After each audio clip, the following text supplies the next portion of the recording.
Hello, Steve Sipress here on World Wide Web, Wednesday, September 18th, 2019. Another great sunset, another spectacular, beautiful, sub-100 degree day here in sunny Phoenix, Scottsdale, Arizona. Hope it's great wherever you are.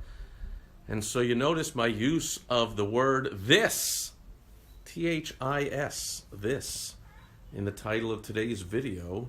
The word this, is the key to the most successful subject line you can use in email marketing. Email still, people that are selling other stuff, bright, shiny objects, fancy, newfangled stuff, will tell you email marketing's dead, open rates are down, blah, blah. Doesn't matter how far they're down. Direct mail open rates have always been way down. You get a 1% response in direct mail, you're raking in millions and millions of dollars. Same with email marketing. It's not about the response rate, of course, or the open rate. Sorry, it's not about the open rate. It's about the amount of money you make from it. And the best way, especially for selling anything that is complex, big ticket, that kind of stuff, email is, I think, depending on different studies that you'll see, 10, 20, 30, 40 times more effective than, say, social media marketing. Jeremy Danley is here. Great seeing you. So what's the point of the word this? Well, the point is that it evokes what's known as curiosity. And curiosity has proven to be, time and time again, the #1 most effective subject line you can write for your emails. So you want to change it up. You don't always want to write the same one, but what you're looking to do is to get the person who, like all of us, is getting hundreds of emails a day, and we are not approaching our email inbox. It's been about 20 years since people approach their inbox excited that you've got mail. It just hasn't happened in a long time. Now it's like, oh my goodness, if you're like me, I put it off, I get as much done during the day, I get work done, I make phone calls, do as much as I can, and then I take a big deep breath, and I roll my eyes to myself.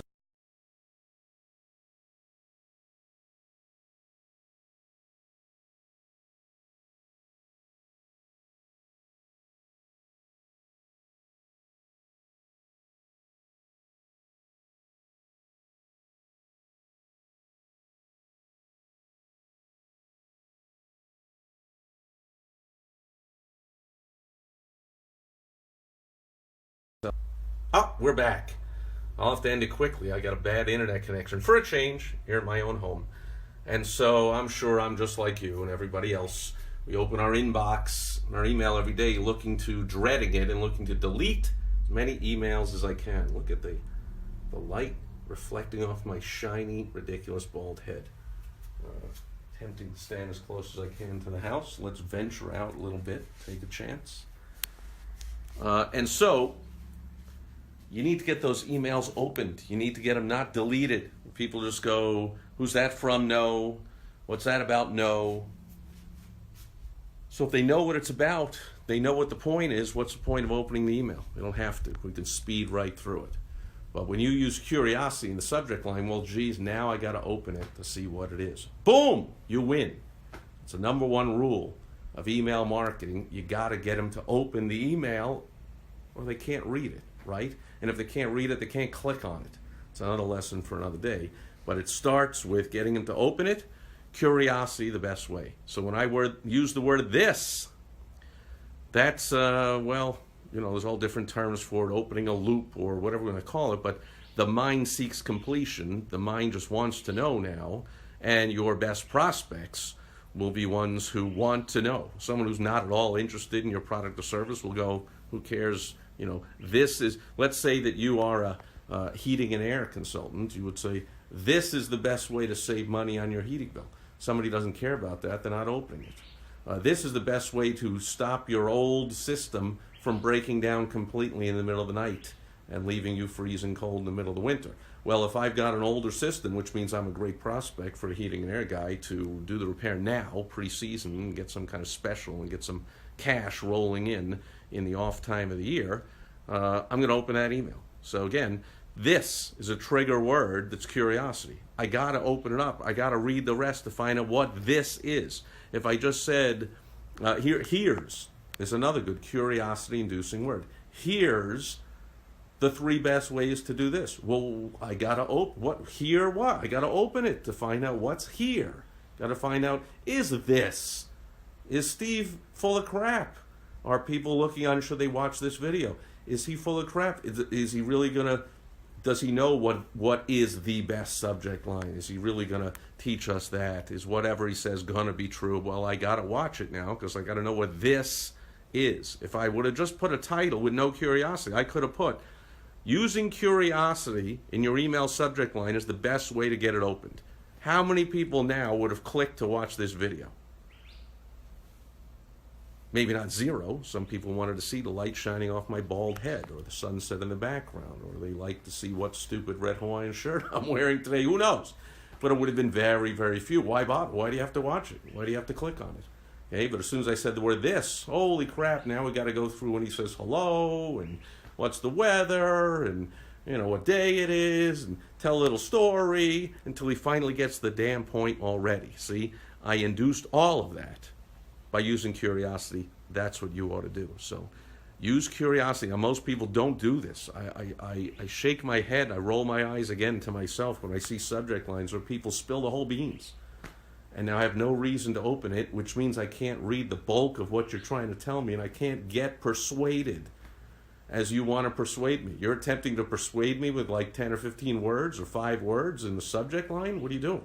Use the subject line to get me to open the email so you can use 2 sentences, 3 sentences, a paragraph. Some people like to write long emails. Maybe you get me to click to a blog post or to watch a video or to go to a website where now you can give me lots of information. None of that is happening if you just say right in the headline. I see this a lot with event marketers. Please RSVP to our next event next Thursday at 5 o'clock at here. I'm like, well, I have no reason to open it up. I'm not going to get persuaded to go. Now I'm making a decision based on that. And I might sit there and go, gee, I don't know. I don't know if I feel like going there. How do I know if I feel? I don't even know what's going on. I haven't seen your videos and the testimonials from happy people from your last event. And I haven't read all your persuasive copy about why I need to go to this event and what I'll be missing out if I don't, blah, blah, blah, because you just blasted it out in the email subject line for some reason. Maybe you're thinking, I hear this from people sometimes, well, open rates are low, so I want to get all that information in the subject line so they see that. Big mistake, okay? The wrong people will not open your email. That's a good thing. Don't worry about it. Who cares? The right people, you want to get them to open the email. If you cater your email to the wrong people, say, these people aren't that interested, so I'll just tell them everything in the subject line, you are missing out on your most persuasion you could possibly do, the most influence, the most selling, the most whatever you want to call it, can only be done in a lot more than just one line of a subject line. Make sense? Jeremy Danley says, do you just put the one word this in the subject line and fill in the rest in the body copy? Could do that. Now here's the thing about that. And I know a lot of people that use one-word subject lines, and they use them really well, but they don't just say the word this. That to me is kind of a bait and switch. And in today's world where nobody trusts anybody, I mean, we don't trust anybody. I mean, nobody trusts their bank. People don't trust lawyers. People don't trust doctors. People don't trust politicians, that's for sure. People don't trust the cops. People don't trust their neighbor. People don't trust anybody anymore. So they're not trusting you if you don't want to make them jump through a hoop just to finish the sentence. Then they're going to sit there and go, oh, what a manipulative guy. He's making me click on this thing just to read whatever he's talking about. Forget it. So you got to give them some idea what you're talking about, I believe. So I put in the subject line, in the title of this video, something like, this is the most effective subject line. This is the best email subject line. So I'm telling them what the video is about. I'm not just saying this and filling in the rest later. Makes sense? Jeremy says, for event marketing, how about the countdown is on? There you go. Love it. Countdown is on.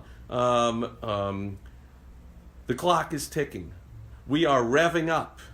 We're almost there. Tick tock, tick tock. Are you excited about this? All that kind of stuff. You caught me, on my feet. I only came up with a few of them there. But go to helpfromsteve.com. See, I almost forgot. Go to helpfromsteve.com any at once, and we'll sit there and we'll brainstorm some effective subject lines. You want to have a whole bunch of them, and you want to sit down and actually you want to, check out what other effective marketers are doing. Maybe when you see a good subject line, save that into some folder. Call the folder Swipe. Call the folder S&D. Call the folder Modeling. Guidance, whatever you want to call it, so you know that when you are stuck and when you're looking for effective subject lines, you can go into that email box that you got and you'll see lots of emails. Maybe do this. Anytime you click on an email from someone that you don't know or someone that's selling something, or what got you to click on it, to open it, clicking on it again is later. You can only click on it after you've opened it. We're here talking about open rates. So to get people to open, maybe something that got you to open, put that in that folder. And then you can go back to it and it'll jog your memory. But yeah, you're on the right track. You're dead on, actually. You're so on the right track that you're right, Jeremy. Event marketing, you don't want to say like what was it? The countdown is on. Right, so here's the wrong way to do it. The countdown is on to our event tomorrow at 3 o'clock. What are you doing? You don't do that, like you said. So you got to write. I'm not saying this for you. I'm saying this because you get it. I'm saying this for other people that don't get it. That might say, well, Steve, then you're not, telling them anything. You don't want to tell them anything, the subject line. So I'll leave you with this. Picture your subject line is as if it's the cover of a best-selling magazine at the checkout counter. A Cosmopolitan, a National Enquirer, things that people don't really necessarily subscribe to these, and they're not just sitting in the magazine aisle. There might be 100 magazines in the magazine aisle, and the manager of that supermarket brings like 4 or 5 of them up front to the cash register. He looks at the cover, and he goes, which one of these covers has titles of articles that are curiosity-inducing, so somebody just has to open up the magazine and turn to that page and see it. And there's 5 articles they want to see, but we can get them through the checkout counter quick enough, which almost always haven't. They haven't had time to read all these articles, see it all. Here's $1, here's $5, whatever, and I'm grabbing the thing. So watch the cover, watch the effective emails you get, watch the cover of the National Enquirer and things like that. They're inducing curiosity. Just like you're watching this video because you were curious to find out what I was going to talk about. So yeah, those ... known as ellipses, call them whatever you want, just call them the ... dots. Those were effective because it leads people to understand, to know there's more. Or a blank is also good. The countdown is on to blank, and along 5 or 6 underlines to a blank. Well, I got to fill in the blank. My brain needs to fill in the blank if it's something I'm interested in. If it's not, none of this stuff is going to matter. So you're not going to have every single person open your email, but you want as many people that are possibly interested in what you are selling, in what action you want them to take, the event you want them to come to, the phone call you want them to make, whatever it is you want them to do. You want as many of those people to read your message. They can't read the message in the world of email marketing until they open the email. They're most likely to open the email when their mind is telling them, I just got to know what this email says because that subject line led me into it and didn't give it away. Makes sense? Sid is here. John's here. A whole bunch of other people. Thank you. As always, I love the participation. Thank you. Please say hello when you're here. Please like, please share, all that kind of stuff. I like it, but also Facebook likes it. It helps me get out the message to more people, which is more fun, and more business owners go from struggling to making money and having fun. And why not? We deserve it. So, love it. Jeremy Danley. I was curious, but. And now, of course, I got to ask, but what? I love it. See? There you go. So you want people to go, what? And here's the thing. You're not stretching them way out, right? All they got to do is open the email. You're not saying I didn't say in the title here, this is the most effective email, and then this is the most effective subject line for an email, and then you watch this video and I go, and I will tell you tomorrow. Don't do that crap. That just sucks. And I'm going to release one word of the sentence every day for the next 7 days. You have to watch my video for 7 days. Again, don't do that. You'll break trust. People will hate you. They'll never, I don't care how good your information is or how great your product or service is, they'll go elsewhere. There's plenty of choices. So be good to people. Give them a little curiosity, but then answer their curiosity. Okay, just like a good horror movie. You know, they can't drag it out too long.